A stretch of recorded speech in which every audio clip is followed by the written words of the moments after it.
iniciar, por lo tanto, la primera clase del segundo parcial del curso probatorio de ingreso, iniciando con abdomen.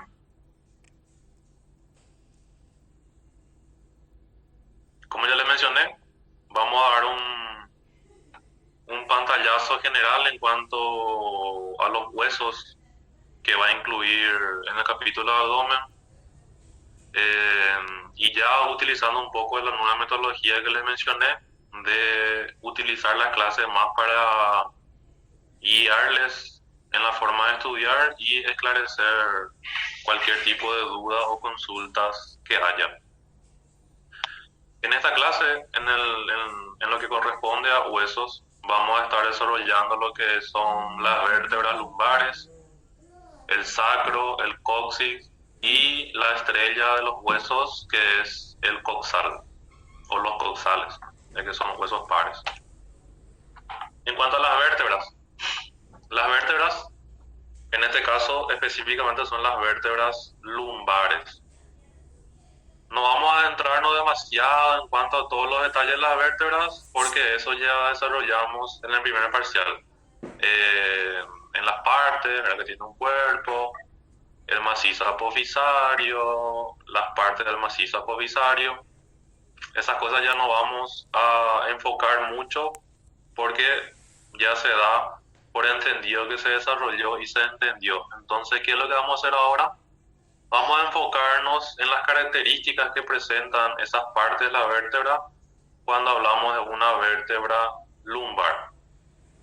Las vértebras lumbares, por lo tanto, son el número de 5, como podemos ver en esta primera imagen: L1, L2, L3, L4 y L5. 5 vértebras lumbares, las cuales, así como las vértebras torácicas, también podemos clasificarlo en dos grandes grupos: las vértebras típicas o comunes y las vértebras atípicas o especiales. Las vértebras especiales son los extremos, por lo tanto van a ser L1 y L5. De esa manera, quedando las vértebras típicas o comunes, las vértebras lumbares 2, 3 y 4. Primeramente vamos a hablar un poquito de las vértebras lumbares típicas o comunes. ¿Qué características tienen que le diferencian de las demás vértebras? De la torácica, de la cervical, pero principalmente de la torácica, que es la que tiene más características en comunes. Iniciamos con el cuerpo de una vértebra lumbar. Generalmente el cuerpo de una vértebra lumbar, si vamos a guiarnos por la teoría, es bastante voluminosa. También menciona de que su diámetro transversal es mayor que su diámetro antero-posterior. Característica del cuerpo, por lo tanto, voluminosa. Como siempre le menciono a los alumnos en las partes en las facultades que me corresponde enseñar, para diferenciar el cuerpo de una vértebra torácica y una vértebra lumbar, nunca se guíen directamente por lo que dice la teoría, de que el cuerpo de una vértebra lumbar es más grande o más voluminosa que el cuerpo de una vértebra torácica. Según la teoría, eso sí se aplica, pero en la práctica es diferente, porque la vértebra que se les pasa para que identifiquen, por ejemplo, pudo haber sido la vértebra de un niño o de un adolescente. Entonces, el tamaño de su cuerpo no va a ser tan voluminoso aún como la de un adulto. Entonces, el único secreto siempre es, y que nunca deben olvidarse, es mirar la característica del cuerpo en las partes laterales. ¿Qué quiere decir eso? Si es que tiene o no tiene las fositas costales, ¿verdad? Si tiene las fositas costales, obviamente van a ser una vértebra torácica. Y si no tiene, va a ser una vértebra lumbar. Pero para la teoría sí, supuestamente el cuerpo de una vértebra lumbar es bastante voluminoso. Otra característica que presenta la vértebra lumbar es en cuanto a los pedículos, que la escotadura inferior o el borde inferior del pedículo es el más marcado en cuanto a la escotadura superior. ¿Ah? La escotadura inferior, por lo tanto, es bien marcada. Otra característica, la apófisis espinosa de las vértebras lumbares terminan en un tubérculo. ¿Sí? La apófisis espinosa de las vértebras lumbares terminan en un tubérculo. Otra característica, en cuanto a la disposición o la orientación de las apófisis articulares. Las articulares superiores y las articulares inferiores. Las articulares superiores están orientadas hacia atrás y medialmente, mientras que las articulares inferiores están orientadas hacia adelante y lateralmente. Varía también, por lo tanto, la orientación de las apófisis articulares. Otra característica que podemos describir de relevancia en cuanto a una vértebra lumbar es el foramen vertebral. El foramen vertebral de la vértebra lumbar es más pequeña y ya tiene una forma triangular. A diferencia, por ejemplo, de una vértebra torácica, que su foramen vertebral es más redondeado. ¿Por qué es más pequeña? Porque la médula espinal llega con todos sus elementos solamente hasta la segunda vértebra lumbar. A partir de la segunda vértebra lumbar para abajo, ya solamente son las envolturas las que se encuentran en mayor proporción. Por lo tanto, ya disminuye el tamaño del foramen vertebral y tiene forma triangular. Repitiendo, a diferencia del foramen vertebral de una vértebra torácica que es circular. Otra característica que podemos mencionar en cuanto a una vértebra lumbar es la presencia de dos apófisis más. Tenemos la apófisis mamilar y las apófisis accesorias. Las apófisis mamilares están en relación o situadas con las apófisis articulares superiores. Vamos a tocar.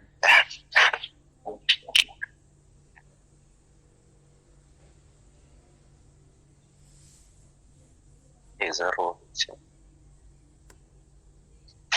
Rodrigo Ortiz. Si no vas a atender la clase, te retiras nomás. Es muy fácil marcar la presencia y te retiras de la clase. Bueno, vamos a ver. Te estaba diciendo que existen dos apófisis extras que no encontramos en las demás vértebras, que son las apófisis mamilares y las apófisis accesorias. ¿Qué es lo que de repente se puede preguntar, ¿verdad? Ya sea ahora o en la carrera? Es nada más que con cuál de las apófisis están en relación estas dos que le agregamos en las vértebras lumbares. En el caso de las apófisis mamilares, están en relación con las apófisis articulares superiores. Y en el caso de las apófisis accesorias, se encuentran por detrás de la raíz de las apófisis transversas. ¿Okay? Apófisis mamilares, por lo tanto, con las apófisis articulares superiores, y las apófisis accesorias por detrás de la raíz de las apófisis transversas. Hablando de apófisis transversas, algo que le diferencia de las demás en cuanto a las vértebras lumbares es que también se denominan apófisis costales o costiformes, debido a que supuestamente con mucha imaginación las apófisis transversas de una vértebra lumbar se asemejan a una costilla. Y luego tenemos las vértebras especiales, que son las vértebras de transición. Dijimos que eran los extremos, por lo tanto van a ser L1 y L5, la primera y la quinta vértebra lumbar. La primera vértebra lumbar, así como la quinta, lo que tienen en común en cuanto a la diferencia de las demás vértebras lumbares es que su apófisis transversa es más corta que las demás, ¿sí? Apófisis transversa más corta. Y a la quinta lumbar, a la L5, también le agregamos que tiene la forma cuneiforme. ¿Qué significa cuneiforme? Que la parte anterior es más elevado, más alto que la parte posterior. También tiene el apófisis transversa más corta, como se puede ver en la imagen, y le agregamos que su cuerpo tiene la característica o que se asemeja a una cuña cuneiforme, parte anterior más elevado en comparación a la parte posterior.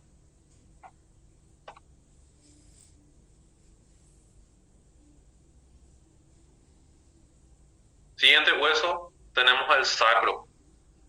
El sacro, así como las vértebras, son un tipo de huesos irregulares, único, que está formado por la fusión de vértebras sacras, que en su momento eran independientes, pero luego se fusionaron, se soldaron. 1, 2, 3, 4 y 5. Vértebras sacras fusionadas constituyen un único hueso impar situado en la parte media, que es el hueso sacro. El sacro se articula con los dos huesos coxales, como vamos a ver enseguida, por esta estructura que se llama carilla auricular. En su parte superior se articula con la quinta vértebra lumbar y forma algo muy importante que es el promontorio. Y en la parte inferior está articulada con el coxis por medio de las astas del sacro y del coxis. Siguiendo con la descripción del sacro, podemos mencionar que tiene 4 caras, tiene una base y un vértice. Las caras son anterior, que es cóncavo, una cara posterior que es convexo, y luego tenemos las caras laterales. Caras laterales. ¿Qué hay de interesante en cada una de estas caras? En la cara anterior, como ya les mencioné, que es cóncava, primeramente observamos las líneas transversales. Es muy similar a lo que observamos en el esternón. El esternón también tenía, principalmente en su cara anterior, unas líneas transversales que representaban la fusión o la soldadura de las esternebras. En este caso, del sacro, estas líneas transversales representan la fusión o la soldadura de las vértebras sacras. En total existen 4 líneas transversales. En el extremo de estas líneas transversales encontramos los forámenes sacros. En este caso va a ser los forámenes sacros anteriores, debido a que estamos describiendo la cara anterior del sacro. Son 4 forámenes sacros anteriores de cada lado, por lo tanto en total son 8. ¿Qué es lo importante de estos forámenes sacros? Que dan paso a los ramos anteriores de los nervios espinales sacros, los 4 primeros nervios espinales sacros. El quinto nervio espinal sacro emerge por otro foramen, que no es ninguno de estos 4. Muy bien. Pasamos a la cara posterior. En la cara posterior, en la línea media, empezamos a describir esta saliente, que es la cresta sacra media. Cresta sacra media. Yendo de medial a lateral, el siguiente elemento es el canal sacro, la cresta sacra intermedia, los forámenes sacros posteriores y la cresta sacra lateral.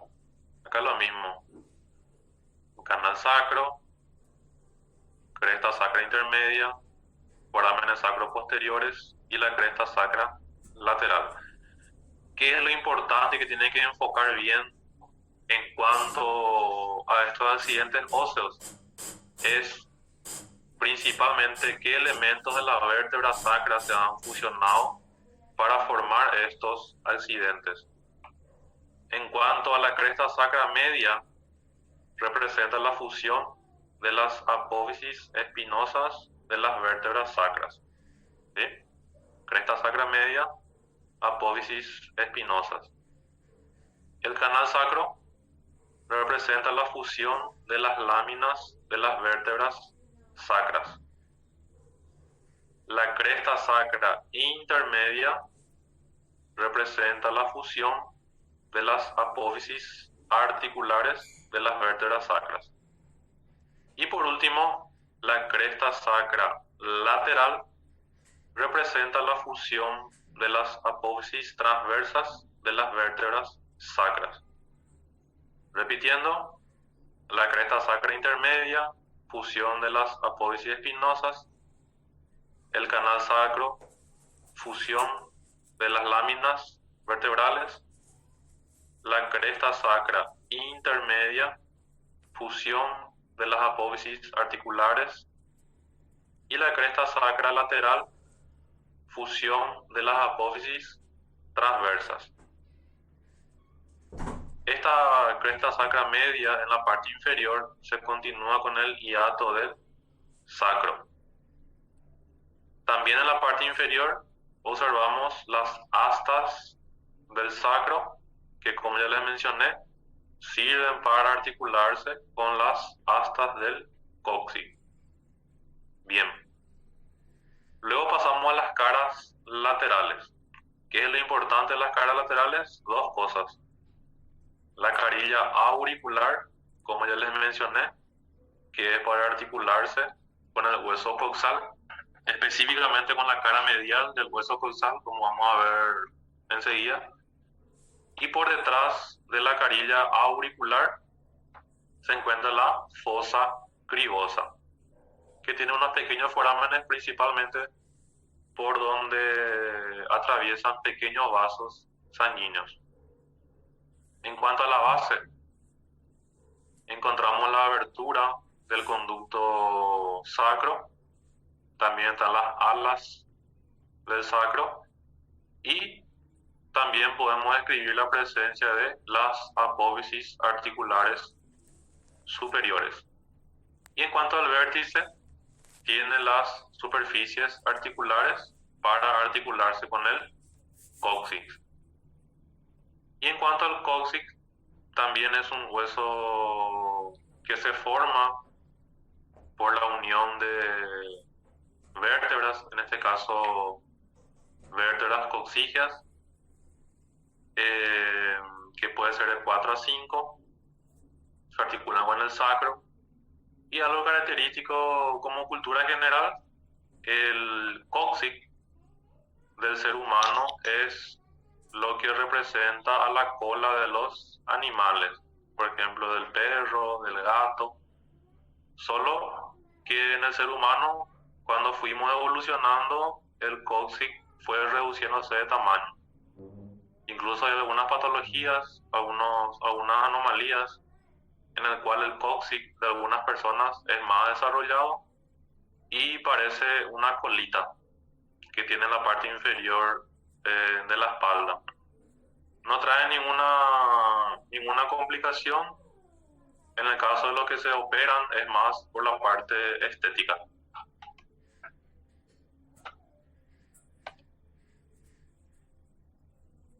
Y como les dije, el hueso coxal o los huesos coxales, ya que son pares, hay uno a la derecha, otro a la izquierda, son las estrellas en cuanto a los contenidos óseos de esta clase y prácticamente del parcial en cuanto al capítulo abdomen. El hueso coxal, por lo tanto, en cuanto a tipo de hueso, es un hueso plano. Ya mencionamos que es par, se articula con el sacro y también con el fémur a cada lado. Obviamente se articulan uno con el otro formando la sínfisis del pubis. Y el hueso coxal,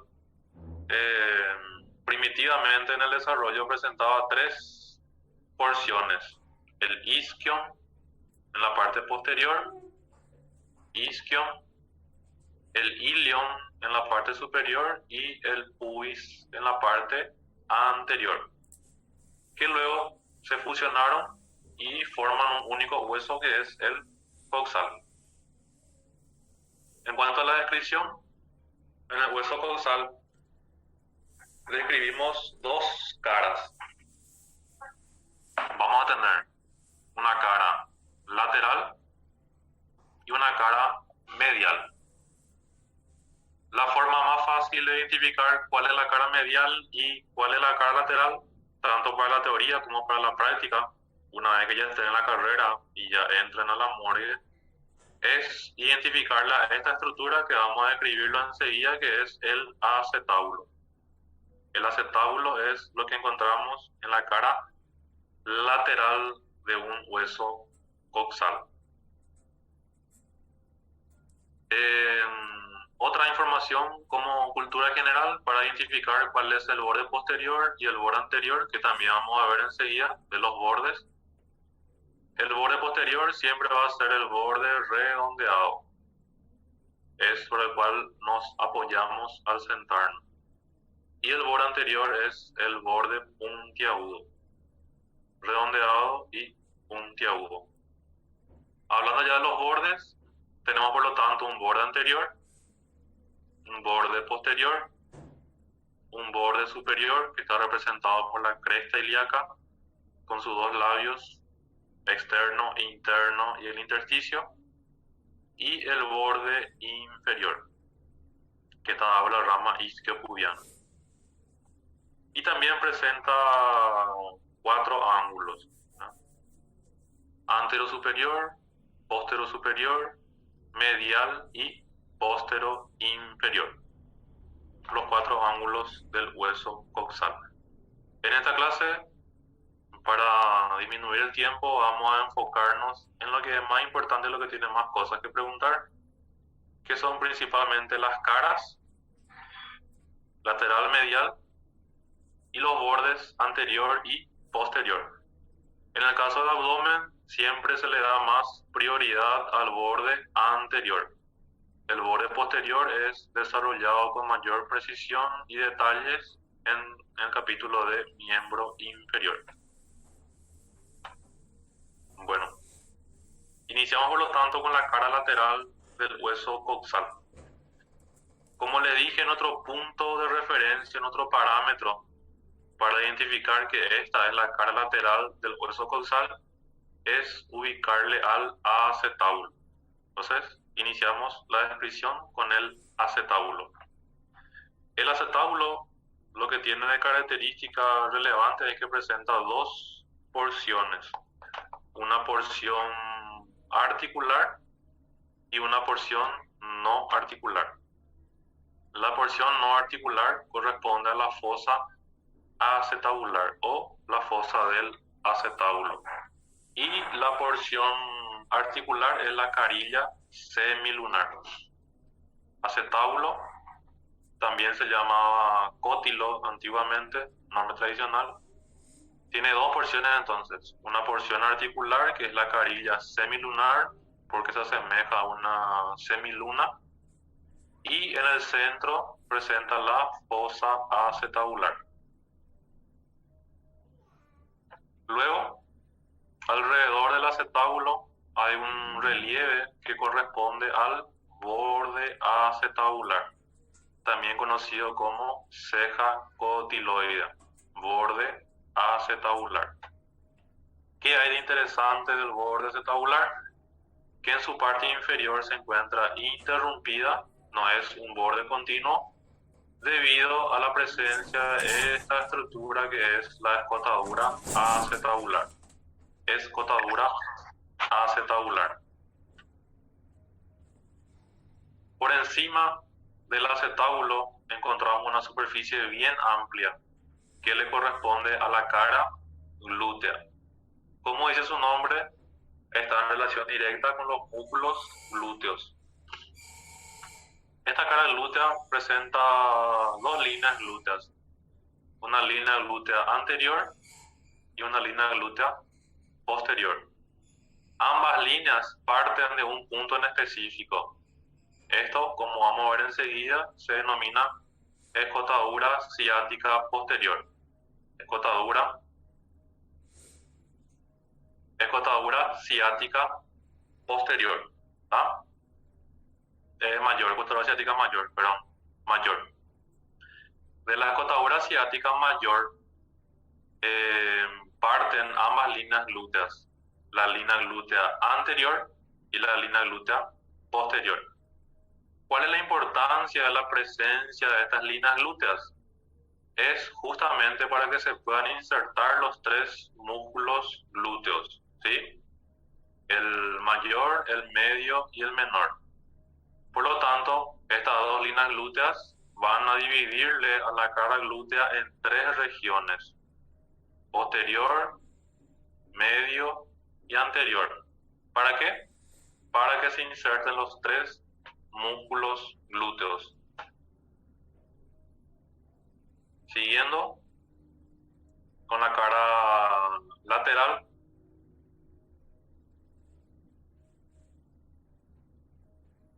otra estructura que podemos mencionarlo dentro de la cara lateral, por debajo del acetábulo, por encima del acetábulo, perdón, encontramos el surco supraacetabular. ¿Cuál es la importancia del surco supraacetabular? Ahí se inserta un músculo denominado recto femoral, ¿sí? Músculo recto femoral. Específicamente es un tendón, pero ahora no vamos todavía a mencionar porque eso vamos a desarrollar bien en la parte del miembro inferior. Este músculo tiene un tendón directo y un tendón reflejo. Bien. Ahora sí, por debajo del acetábulo encontramos una estructura bastante evidente que se denomina foramen obturador, por debajo del acetábulo. ¿Cuál es la importancia de este foramen obturador? Que se encuentra cerrado por una estructura que se denomina membrana obturatriz. Por debajo del foramen obturador encontramos un surco a este nivel que se denomina surco obturador, por el cual pasan las arterias y las venas obturatriz, así como el nervio obturador. Cara lateral, por lo tanto, del hueso coxal. Siempre nuestro parámetro tiene que ser el acetábulo. Ahí describimos lo que se encuentra por arriba y por debajo del acetábulo. Pasamos a la cara medial. En la cara medial, primeramente debemos escribir una estructura que se denomina línea arcuata. El libro también le denomina línea innominada. No tiene mucho sentido porque dice línea innominada, pero al final se denomina línea arcuata. Entonces, más se utiliza línea arcuata. ¿Cuál es la importancia de esta línea arcuata? Que divide prácticamente la cara medial en dos porciones: superior y lateral o superolateral y postero inferior. Una parte posterior y una parte inferior a la línea arcuata. ¿Qué encontramos en la parte superolateral? Está situada la fosa ilíaca. Como dice su nombre, es la fosa donde se inserta el músculo ilíaco. Por detrás de la línea arcuata, en la parte posterior, encontramos lo que es la tuberosidad ilíaca, que es todo esto. Tuberosidad ilíaca. Por debajo de la tuberosidad ilíaca vamos a encontrarle o le encontramos a la carilla auricular. Esta es la carilla que se articula con la carilla auricular del hueso sacro. En la parte inferior, ya por debajo de lo que es la línea arcuata, le encontramos a la superficie cuadrilátera. Con un poco de imaginación, supuestamente tiene una forma cuadrilátera. y sirve para insertarse principalmente el músculo obturador interno. Y también en la cara medial, en la parte inferior, encontramos el foramen obturador. Pasamos a los bordes. Vamos a tener el borde anterior y también el borde posterior. Como ya les dije, en la parte del abdomen siempre se le da prioridad al borde anterior y el borde posterior es más con miembro inferior. En el borde anterior vamos a encontrar de arriba hacia abajo los siguientes accidentes anatómicos. Vamos a tener la espina ilíaca anterosuperior. Esta es una estructura muy importante topográficamente. Ahora lo que nos interesa saber es, por ejemplo, la inserción del ligamento inguinal, que vamos a ver en la parte de fascias, también la inserción de los músculos anchos, que también vamos a desarrollar en el día de hoy. Y hay también elementos del miembro inferior, como por ejemplo el tensor de la fascia lata, que también se inserta en la espina ilíaca anterosuperior. Por debajo de la espina ilíaca anterosuperior tenemos una primera escotadura. Por esta escotadura atraviesa el nervio cutáneo femoral lateral. Y vamos a ver específicamente cuando desarrollemos la arcada femoral, que tiene su porción de laguna muscular y la laguna vascular. El siguiente elemento es la espina ilíaca anteroinferior. Espina ilíaca anteroinferior. Aquí también se inserta el músculo recto femoral a través de uno de sus tendones, así como en el surco supraacetabular. Por debajo de la espina ilíaca anteroinferior encontramos otra escotadura, pero más amplia ya, donde se va a estar deslizando el músculo iliopsoas, así como el nervio femoral. Luego tenemos la eminencia iliopúbica o eminencia iliopubiana, también se lo puede denominar. ¿Cuál es la importancia de esta eminencia? Que a este nivel se inserta un elemento muy importante que se denomina arco iliopectíneo.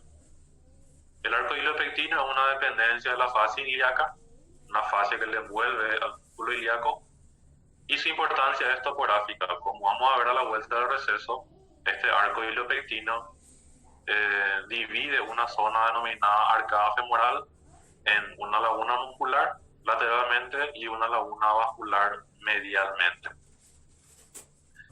Luego tenemos la superficie pectina. En la parte posterior de la superficie pectina encontramos otra saliente que se denomina cresta pectina. ¿Qué es lo que tiene de interesante esta cresta pectina? Es la continuación directa de la línea arcuata que vimos en la cara medial. La cresta pectina, por lo tanto, es continuación directa de la línea arcuata situada en la cara medial. Más abajo tenemos la espina púbica o espina del pubis. La importancia de esta espina del pubis es principalmente que a ese nivel se inserta también el ligamento inguinal. Por lo tanto, el ligamento inguinal, como vamos a estar viendo más adelante, se extiende de espina a espina. Va de la espina ilíaca anterosuperior a la espina del pubis. Y medialmente a la espina del pubis o espina púbica le encontramos a la cresta del pubis o simplemente cresta pubis. El borde posterior, desarrollando a grandes rasgos, tenemos la espina ilíaca posterosuperior. Por debajo, la primera escotadura. Luego tenemos la espina ilíaca posterior-inferior. Por debajo de la espina ilíaca posterior-inferior tenemos la primera escotadura ciática, que es la de mayor tamaño, por lo tanto se llama escotadura ciática mayor. Por debajo de la escotadura ciática y separándole a ambas escotaduras le encontramos a la espina ciática. Por debajo de esta va a estar la escotadura ciática menor. Y luego, por último, le encontramos a la tuberosidad isquiática. De esto, ¿qué es lo importante? Y vamos a ver en el siguiente slide. Los elementos que atraviesan o que cruzan por la espina ciática mayor y por la escotadura ciática menor. Principalmente en cuanto a la menor, ¿cuáles son los elementos que salen por la ciática mayor y vuelven a ingresar por intermedio de la ciática menor? Bueno, en esta imagen podemos ver los elementos que atraviesan las dos escotaduras ciáticas, la mayor y la menor. Por la escotadura ciática mayor atraviesa este músculo que es el músculo piriforme. Luego tenemos el paquete vasculonervioso glúteo superior, la arteria, la vena y el nervio glúteo superior. El voluminoso nervio del cuerpo, que es el nervio ciático, el nervio más grande del cuerpo. El paquete vasculonervioso glúteo inferior, arteria, vena, nervio glúteo inferior. Y también está el paquete vasculonervioso pudendo interno. Ojo con este paquete porque es importante para la siguiente escotadura. Por la escotadura ciática menor se encuentra atravesando el músculo obturador interno que vemos aquí en esta imagen. Está la escotadura ciática menor y como ya le mencioné, el paquete vasculonervioso pudendo interno sale por intermedio de la escotadura ciática mayor y vuelve a ingresar por medio de la escotadura ciática menor. No se olviden, por lo tanto, mucho ojo con el elemento que entra, que sale por una escotadura, que es la mayor, y entra por otra escotadura, que es la menor. En ese caso, el paquete vasculonervioso pudendo interno. Los músculos de la pared anterolateral. También están los músculos de la pared posterior. Ahí le tenemos al iliopsoas, al cuadrado lumbar, pero por cuestiones de tiempo y prioridades en cuanto a contenido, vamos a darle mayor énfasis a los músculos anterolaterales, específicamente los músculos longitudinales o largos, que es el recto y el piramidal, así como los tres músculos anchos, el oblicuo externo, el oblicuo interno y el transverso. Bueno, iniciamos con el músculo recto anterior del abdomen. ¿Qué podemos decir de importante del músculo recto anterior? En cuanto a sus inserciones, la superior lo realiza por medio de tres lengüetas. Vamos a tener una lengüeta lateral, media y medial. La lateral se inserta en el quinto cartílago costal, la media en el sexto cartílago costal y la medial en el séptimo cartílago costal, así como también en la apófisis sifoide del esternón. Luego el cuerpo muscular del recto anterior, como vemos aquí en la imagen, presenta unas intersecciones tendinosas, son estas estructuras blanquecinas. Las características que podemos mencionar de estas intersecciones son el número, la cantidad, ¿no? Existen entre 3 a 4 intersecciones. ¿Cómo se distribuyen? Una se encuentra a nivel del ombligo, 2 por encima del ombligo y suele haber también una por debajo del ombligo. Intersecciones tendinosas.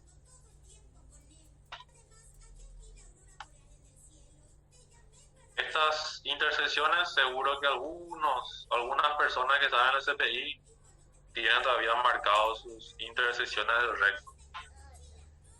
Después en la carrera, olvídate. Y más aún cuando uno ya es profesional. Cada vez el tiempo es menor. Bueno, siguiendo.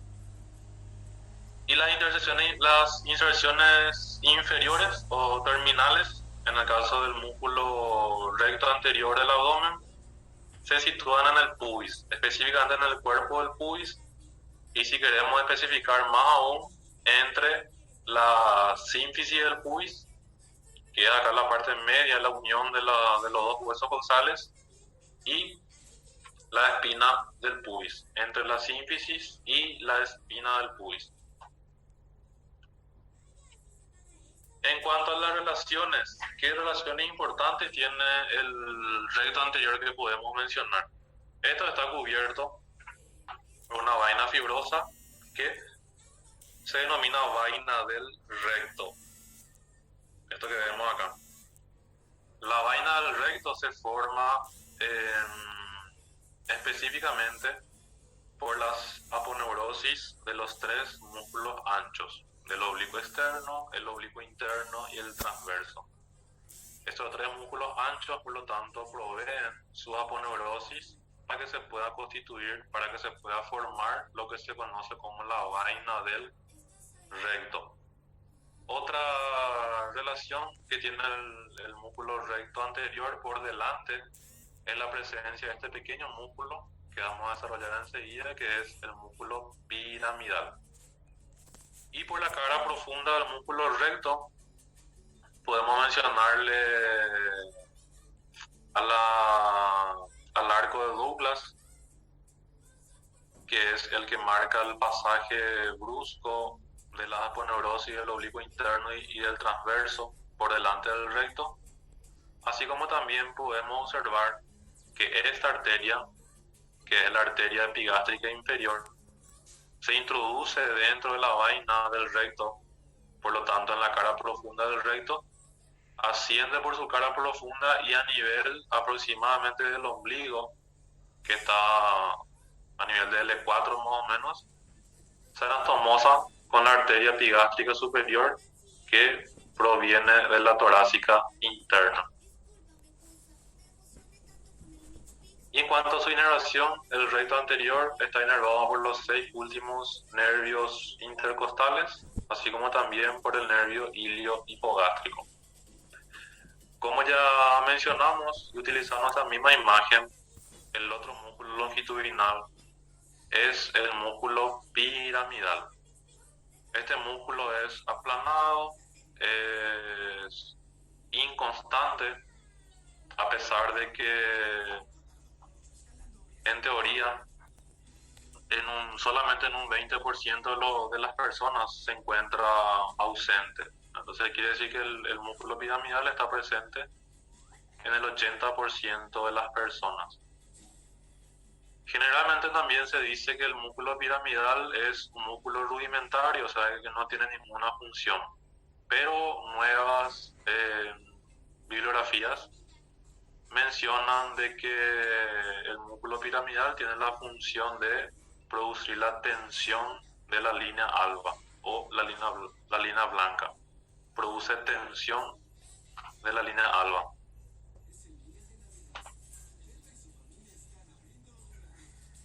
Para culminar, el músculo piramidal, en cuanto a sus inserciones, en la parte superior se inserta en la cara lateral o en la parte lateral de la línea alba, y abajo, en su inserción inferior, comparte las inserciones con el recto. Por lo tanto, se inserta en el cuerpo del pubis entre la sínfisis y la espina del pubis.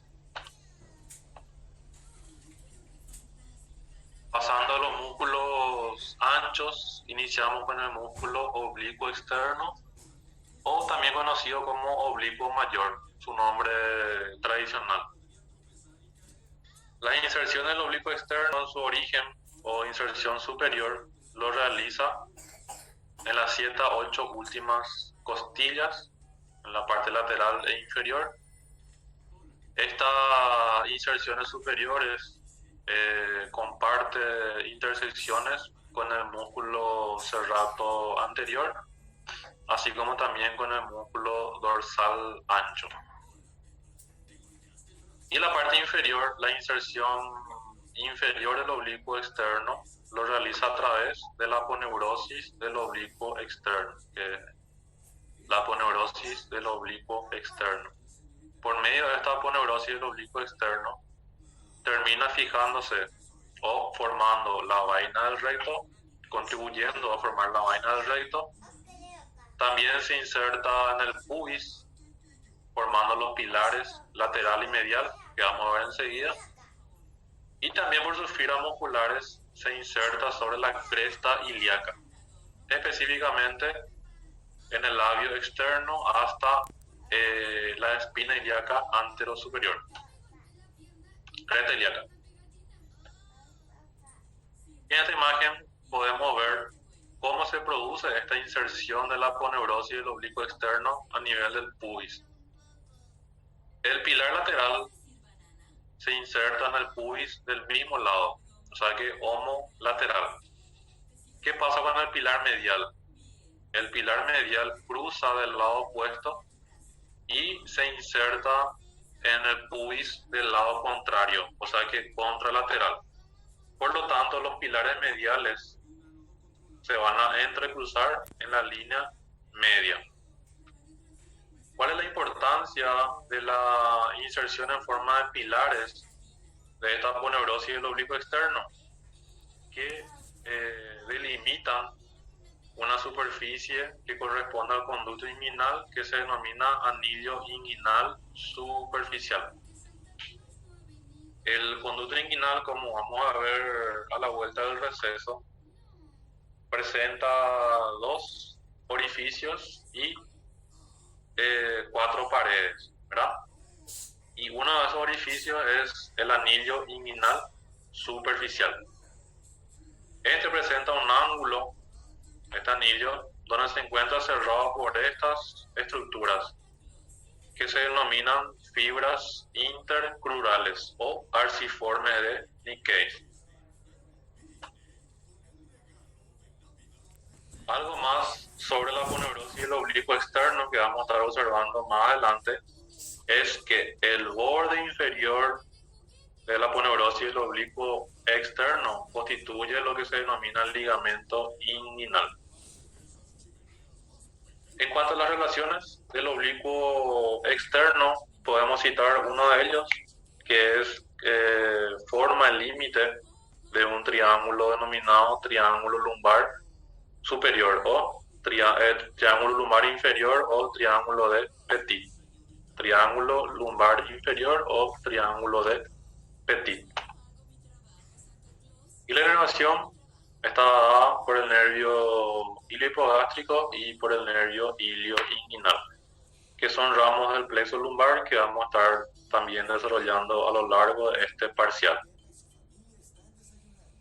Aquí podemos ver otra imagen donde se observa la inserción en el pubis de la aponeurosis del oblicuo externo, con su pilar lateral que se inserta en el pubis del mismo lado y el pilar medial que se dirige al pubis del lado contrario. Ambos de esa manera delimitan el anillo inguinal superficial. Este se encuentra cerrado en su ángulo por las fibras intercrurales. Y aquí también podemos observar el borde inferior de la aponeurosis del oblicuo externo formando lo que es el ligamento inguinal, que como ya mencionamos se extiende de espina a espina, de la espina ilíaca anterosuperior a la espina del pubis. Como vamos a ver más adelante a la vuelta del receso, pero aprovechando ya esta imagen, el ligamento inguinal presenta 3 porciones, una porción lateral, una porción intermedia y una porción medial.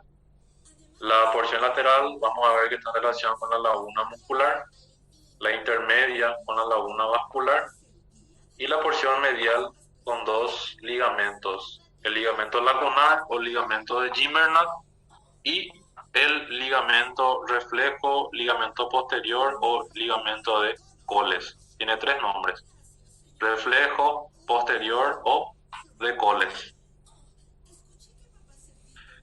Y aquí en esta imagen podemos observar lo que es el triángulo lumbar inferior, que está delimitado por el dorsal ancho, el oblicuo externo y también la cresta ilíaca. En el fondo le encontramos al músculo oblicuo interno. Justamente el siguiente músculo es el músculo oblicuo interno. Sus inserciones, las de origen, se produce a nivel de las apófisis espinosas de las últimas vértebras lumbares. Generalmente se toma L4, L5, apófisis espinosa de L4, L5. También se inserta en la cresta ilíaca, específicamente en su intersticio. El oblicuo externo es en el labio externo, el oblicuo interno es en el intersticio de la cresta ilíaca. También se inserta en el tercio lateral del ligamento inguinal. La inserción terminal del oblicuo interno lo realiza también a través de su aponeurosis, que es la aponeurosis del oblicuo interno. Y también presenta unas inserciones a nivel de las tres últimas costillas. Este músculo, el oblicuo interno, específicamente en la parte de su borde inferior, se desprenden unas fibras musculares que se dirigen hacia el testículo, le envuelven al cordón espermático y ese músculo se denomina músculo cremaster, ¿sí? El músculo cremaster. Este es el músculo cremaster que se desprende del borde inferior del músculo oblicuo interno, le rodea a lo que es el cordón espermático y se dirige hacia el testículo. El músculo cremaster cumple una función muy importante, ya que por su contracción, cuando se contrae el músculo cremaster, asciende el testículo. Cuando se relaja, el testículo vuelve a descender. ¿Para qué se realiza eso? Como cultura general, en la que viene vamos a especificar mejor, es para mantener la temperatura adecuada de los testículos, así como el epidídimo. Es para la producción del espermatozoides. Entonces tiene que haber una temperatura adecuada para que haya una buena producción de espermatozoides, por lo tanto, de acuerdo a la temperatura del ambiente, el músculo cremaster se contrae si hace falta que el testículo ascienda o se relaja si es que tiene que estar más descendido. Músculo cremaster entonces. Otra cosa interesante de la parte terminal del músculo oblicuo interno es que en algunas situaciones se puede unir a lo que se denomina hoz inguinal. La hoz inguinal es una estructura que se forma por la aponeurosis del músculo transverso y que se inserta en la cresta pectínea. ¿Qué pasa cuando la aponeurosis del oblicuo interno se une a la hoz inguinal, que es una dependencia de la aponeurosis del transverso? Se forma o se origina algo que se denomina tendón conjunto, que también va y se inserta en la cresta pectínea. Por lo tanto, hoz inguinal es una dependencia de la aponeurosis del músculo transverso, y el tendón conjunto es cuando se unen la aponeurosis del oblicuo interno con la hoz inguinal. La relación del oblicuo interno, también hay otro triángulo que es el triángulo lumbar superior. También se denomina cuadrilátero de Grinfeld. La inervación está dada por los dos últimos nervios intercostales, así como también por el nervio ilio-hipogástrico. Por último, tenemos el músculo transverso, el más profundo de los tres músculos anchos. Este músculo transverso, su inserción de origen, tiene a nivel de las 6 últimas costillas. También se inserta en la apófisis transversa de las 5 vértebras lumbares, así como también de la vértebra torácica número 12. También se inserta en el tercio lateral del ligamento inguinal, y su inserción terminal, así como los demás músculos anchos anteriores, lo realiza por medio de la aponeurosis del músculo transverso. Esta aponeurosis del músculo transverso tiene la particularidad de que su borde lateral se denomina línea semilunar de Spiegel. Línea semilunar de Spiegel.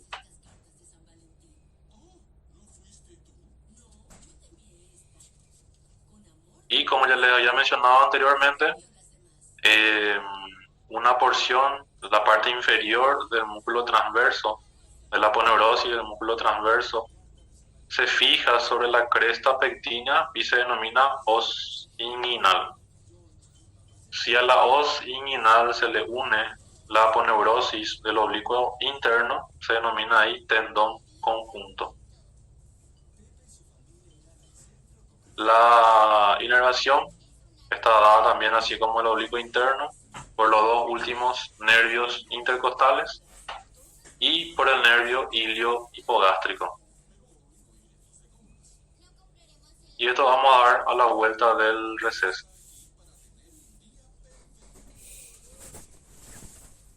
Tenemos por lo tanto unos 30 minutos de receso. Si hay alguna pregunta, alguna consulta, pueden realizarlo en este tiempo y voy a estar respondiendo a la vuelta del receso.